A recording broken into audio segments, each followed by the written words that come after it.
Hey everyone, welcome back to the channel. Thanks for tuning in for another episode. Today I want to talk about a spinnerbait that is extremely underutilized by anglers out there.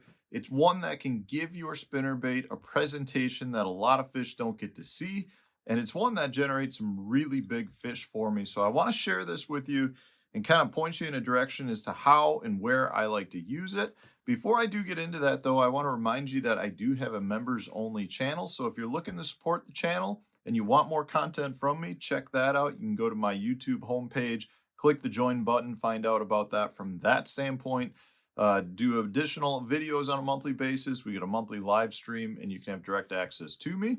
Also, if you're looking to support the channel and you need to purchase some tackle and you want to do it through Tackle Warehouse, please use my Tackle Warehouse affiliate link. I'll put that in the video description for you. Every dollar I make from that goes right back into making content for the channel, and it's very, very much appreciated. So thank you to those who are using that. All right, so let's talk a little bit about these spinnerbaits. So the spinnerbaits I want to talk about today are what I call your dredging spinnerbaits or extremely heavy spinnerbaits. So spinnerbaits that are going to be anywhere from about an ounce up to 2.5 or even heavier. They're made to really be able to fish through the lower part of the water column. They're meant to stay near the bottom, and they can effectively be fished in 20 plus feet of water, which is something that most fish that live at those depths don't ever get the ability to see a spinnerbait at that depth because it's hard as an angler to keep our baits down that deep. Generally speaking, if you want to keep a spinnerbait down deep, and what I mean by deep, I'm talking even deeper than 5 feet of water, you got to really slow roll that spinnerbait. Or you go with something like this and you really cast it out because they're so heavy, you let it go to the bottom. And at that point, when you start to retrieve, they generally stay very near to the bottom. So there's a handful of ones that I really like to use. This guy right here is the Picasso Bluff Diver. This is one of my favorite ones to use. It's a much more compact spinnerbait. And in this case, it still is a double-bladed spinnerbait. And one reason I point that out is because generally speaking, the more blades you have, or the bigger the blades you have, the harder it is to keep it down. A lot of your deep water spinnerbaits are going to be something more along the lines of this guy right here. So this is a ledge buster spinnerbait. As you can see, again, it's real heavy. This is 1.5 ounces, and it's got just a single willow blade on it. And that is one of the things that allows you to keep it down deeper. And then another one that I like to throw is the Strike King Bottom Dweller. They make that up to 1.3 ounces. So you're really talking about your heavier spinnerbaits here. Generally speaking, the couple of things that I like to point out on these. One, a lot of times you're talking about a bigger head profile, and that bigger head profile will help keep you near the bottom. It helps get you to the bottom faster, and they generally tend to be a little bit longer in profile, and that's so they're more streamlined and they'll cut through the water column better than some of the ones that are more of your traditional, I want to say like ball head type designs or bigger profile designs. I want something more streamlined that's going to cut the water column, because if it's wider, if the body is wider of the head, it tends to want to create lift in the water column. But if you've got something like this guy right here, the Bluff Diver, where the face is much more narrow, or the sides are narrow, what that does is it cuts the water and allows it to stay deeper. I also tend to, if I can get away with it, I tend to prefer to throw one that's got multiple blades on it versus a single blade. That's a lot of that's just preference, but personally, I would rather throw a spinnerbait that's got a little bit smaller blade, have a couple of them, because that creates broken up flash, and to me, that creates a better look at being a example or a imitation of a ball of shad. So I personally prefer that if I can get away with it, which is one reason I like to throw something like the Bluff Diver here. Now, another key with this a lot of times is not to necessarily use it with a trailer. If you put a trailer on there, that trailer is going to want to create lift because it grabs more water, it's more mass, and therefore, from that standpoint, it's harder to keep them down. So I personally don't fish these with a trailer. Now, in this case, The Picasso bait here comes with a longer section of trailer, which has really good movement in the water column. And from that standpoint, I personally don't feel like I need to throw a trailer. Again, it's personal preference. If you go with a heavy enough head and you want to use a trailer, you definitely can do that. But I tend to not use trailers if I can get away with it on spinnerbaits. It's a personal preference. I tend to have better success without having a big bulky trailer on the back of it. All right, so let's talk a little bit about where and when I like to throw a big, heavy spinnerbait.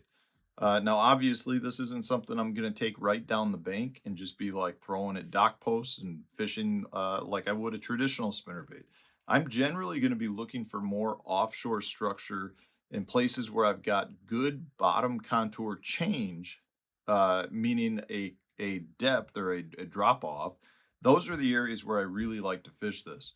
So if we're talking about the pre-spawn period here, some of the places I love to fish them are your transition zones, the travel routes for bass that are moving from winter areas back into spawning grounds. So your channel swing banks, drains, if you've got some ditches, that a defined ditch that runs through a flat, and sometimes that could be just a drop off that goes from maybe 6 feet to 10 feet. The key here is I can really keep this on the bottom as it's coming around that or off that 6 foot flat. It falls down into that drain, and therefore that's where a lot of your fish are this time of year because they're actually using that deep water to swim up into those flats. So that's one area where I love to fish them. Another has to do with bluff edges, hence this is the bluff diver, but your bluff edges can be phenomenal places during the pre-spawn. You've got a lot of fish that winter on those bluffs. As the water warms, they start to follow that. Really, what they're doing is following that channel swing bank, which is what formed the bluff wall, and they're starting to follow that back into some of those spawning areas. Now, it's not just a pre-spawn bait. These are year-round baits. So once you get into the post-spawn process, you get a lot of fish that are starting to move out onto main lake ledges. If you're a TVA fisherman, you get a ton of fish that start moving out onto those ledges where you can fish, your traditional ledge stuff, but don't forget about a heavy spinnerbait. You can fish these effectively down into the 20-foot range. And those fish that are out in those areas are almost entirely keying in on shad. Not much better than a spinnerbait to imitate a shad. If you're fishing up here in the North Country, it's phenomenal on your deep weed line edges. If you've got some deep humps and you want to get a shad imitating bait down to there, you can definitely throw it for those fish as well. As you move into the fall, when fish really start keying in on shad, a spinnerbait, as we know it, is a great fall bait. And then all the way up into winter, where you start getting fish that are again positioning on some of those deep humps, the deep points, where they're starting to feed on a little bit bigger forage species. A big, heavy spinnerbait can be absolute dynamite for that too. So for me, I definitely have worked this guy into my arsenal for many different types and techniques throughout the year. If I'm fishing any place where I feel like there's a good deep bite, or maybe I want to throw a deep crankbait, generally speaking, I have a big heavy spinnerbait on as well to help me get down to where those fish are at. Now, I do want to point out, I generally go with a little bit heavier tackle. In this case, because they are heavier baits, and you can throw them a long distance, which means it's harder to set the hook and drive the hook home if you're 100 feet away from the boat. I like to go with a little bit heavier rod. So generally I'm throwing something like the FP 885. It's an MHX blank, 7'4", light, heavy action rod. And I'm gonna fish it with 17 or 20 pound straight fluorocarbon line. So it's a little bit heavier than what I would traditionally throw just a standard, say, half-ounce spinnerbait on, but it's something that I really, really do like to do, and I just feel like I need a little bit heavier gear with that. So try these out if you're looking to cover a bunch of water, a deep water, I should say. A heavy spinnerbait's a really good way to do that. You can really cover water quick. You can keep them down at a deeper level than a lot of other baits. And from that standpoint, that helps you cover water quickly. And you don't really have to slow down with a slow retrieve like you would if you were trying to keep a half-ounce spinnerbait down. You can move these at a pretty good pace. and allows you to cover a lot of water, find some of those areas where the fish are grouped up and you might have a good concentration. At which point then you can slow down, fish some more of your finesse baits or something slower if you want to really try to milk that area. But if you're trying to find a bait that will locate fish deep, don't overlook a big heavy spinnerbait. So hopefully guys, this was helpful for you. If it was, hit the like button, subscribe to the channel, stay tuned, new video coming out tomorrow.